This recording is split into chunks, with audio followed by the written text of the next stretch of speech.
Peggy 18.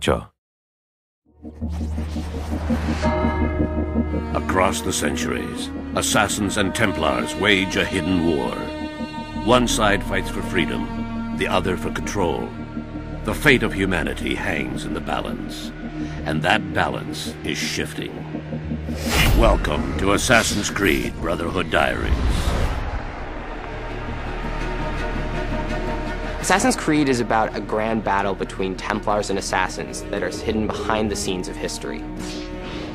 The Assassins are a force dedicated to maintaining and protecting our free will, and that sets them in direct opposition to the Templars, who are all about control. It's a very, very interesting universe where we have many levels of depth and many angles to explore. It's a totally immersive game where you get to relive amazing experience in a strong historical context. With Assassin's Creed, the fans are very important to us, and we know how many people are out there waiting for the next installment and are excited to see what's going to happen. So it's important on the story side that we deliver new twists, new turns, and that we continue the narrative the way we had begun. Assassin's Creed 1, as most of people know, was set in the Third Crusades during the 12th century. Assassin's Creed 2 was set in the Renaissance. This time around, we are going to focus especially on the city of Rome itself and on the life of Ezio, the second part of his life where he decides to build a new order, which we call the Assassin's Brotherhood. So Ezio is initially just a young guy who finds himself forced into this world that he never knew existed. He's then exposed to this war between Templars and Assassins, and then struggles and fights to find his place in things. And it just so happens to be sort of at the side of the Assassins. Assassin's Creed Brotherhood is a little bit like a new season of a great TV show. Assassin's Creed Brotherhood starts off at exactly the moment that Assassin's Creed 2 ended.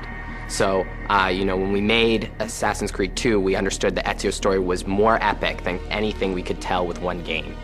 And this time around, what we wanted to give the players is the fantasy of being leader of an assassin order. And it made sense for us to put the player in that position and have that extra responsibility of not only teaching them, but also recruiting them and molding the next generation of assassins. The player will be able to recruit new assassins, train them, and eventually send them on different types of missions. You will see many familiar faces in Assassin's Creed Brotherhood. Lots of characters that you knew before in Assassin's Creed 2 will return, but not necessarily the way you expect. Now Ezio is much older, he's wiser, and he's about to become a leader of the Assassin Order, and he'll need to prove that he truly can lead. But things aren't going to go as planned. Next on the Brotherhood Diaries.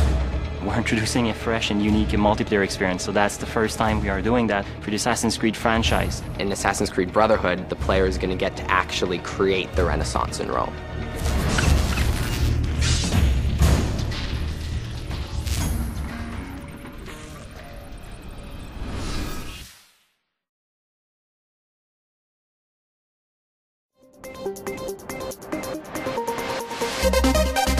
Thank you.